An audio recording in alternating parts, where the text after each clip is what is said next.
Every summer, as thousands flock to the beach, Muriwai can get very dangerous very quickly. a group of volunteers risk it all He was floating face down out there somewhere. It's bloody unpleasant, but you have a sense of duty. to save lives Guy was wearing life jackets, so probably saved his life. We could see some action there. The first worst job was an unsuccessful rescue. and keep you safe Okay. around the treacherous waters of Danger Beach. Coming up, the final weekend of summer could be the worst yet, We have no last known whereabouts other than they came to the beach. as 3 teenagers fail to return from the beach. Clear. And a young fisherman is found floating face down.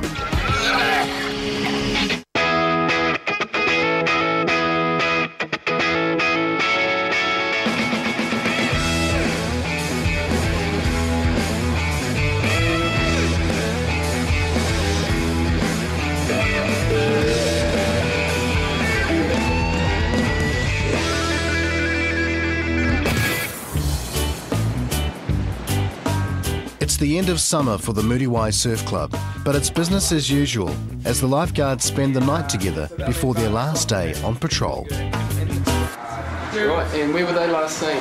Do you know? You got a man on the phone. A call comes in from a distressed father.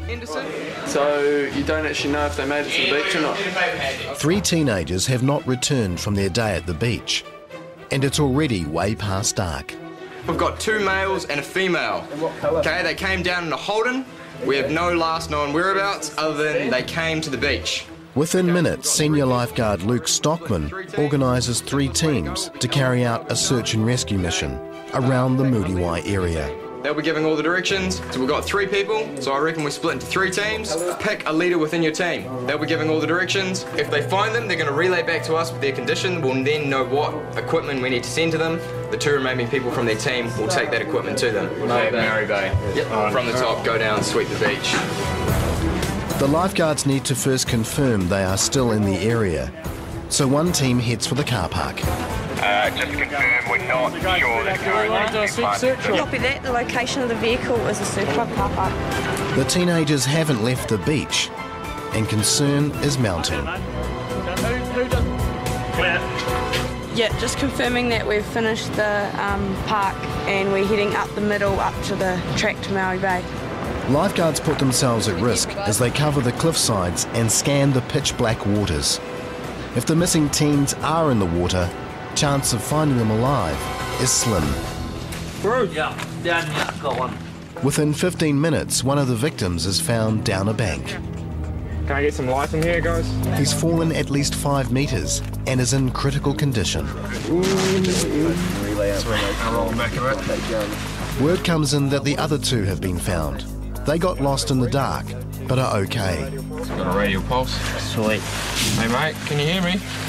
Alright, let's get him up. Head and neck injuries are extremely difficult to diagnose and potentially fatal. The lifeguard's training kicks in. And we're just going to slide him onto it. His neck is braced and he is carefully moved to a stretcher for transportation. Once the patient is stabilised and you're confident that you will not deteriorate in transport, return him to the surf club on the stretcher. Over. Okay, will do.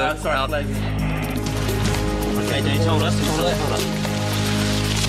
There's a big step up here, guys. The clubbies take the utmost care. They all know the slightest mistake could leave him with a serious injury. Pause. We can ditch him here. We've just done a scenario search and it's all over now, so we're back to the club. Even as the season comes to an end, there's no let-up. Many of the lifeguards will be called upon during the winter to help with rescues, so training is designed to keep them ready for anything, at any time. So they were quite tactical about how they went about it with the teams and using the resources quite effectively.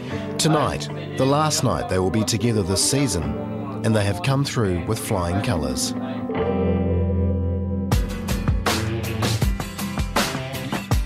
The next morning, Club Captain Dave Butt and his team. Tell them that the safest place to swim is in between the flags, Brent, and they're swimming in a dangerous area. Are back on patrol for the last day of summer. all over after this. We've had a bit of a barbecue last night for our, last patrol, before our last patrol today. So yeah, it's all over for another year.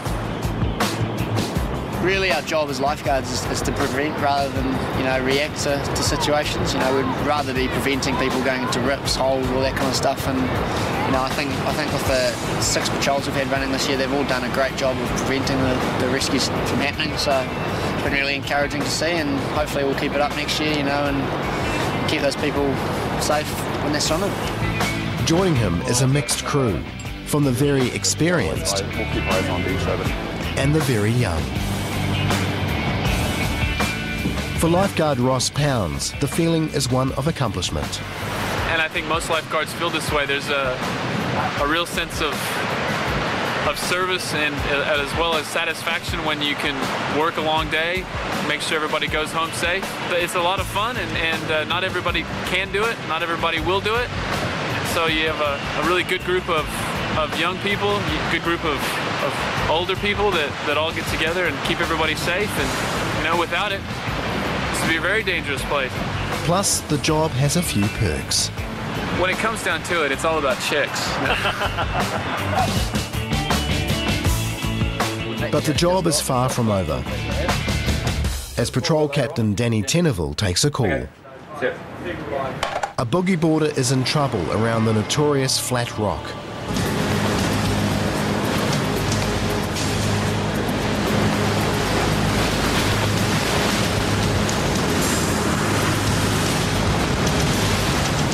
Lifeguards immediately kick into action and rush to the rescue of the missing boogie boarder. Chris Butt drives one of the IRBs, while junior lifeguard Billy Lee Hairsnap is on board as crew. Other lifeguards and the jet ski all rush to join the search. Every second counts, as rips can claim a life within minutes. But there's no sign of the boogie boarder. We went around Maori Bay and there was actually no one around there, so we came back in, and as we were coming back in, we both at the same time, pretty much the same time, both saw this body, and we saw his leather belt, and then there was lots of swearing because he was face down. It seems a fisherman has been swept off the rocks. He is quickly pulled aboard and is in serious condition. He didn't look in too good shape. This is Muriwai IRB, just confirming we have a patient here. He has been shot, so we're going to bring him back to Muriwai. Adrenaline must have kicked in or something, because I just pretty much went from there and just done what my instincts told me to do. The fisherman has swallowed a lot of salt water and is struggling to breathe. His body fights to keep the water out, and he begins to vomit. As the IRB makes it to the beach, he's slipping in and out of consciousness. So Dave calls in an ambulance. Surfcom from Muriwai. Over. Lifeguard Amber Prestegard takes control on the beach. I was just saying that one's going to hit me, so... Can you redirect the ambulance to behind the Muriwai Tower? Over. The victim is still vomiting and needs to be stabilised. But time could be fast running out. Just swallowed a bunch of water.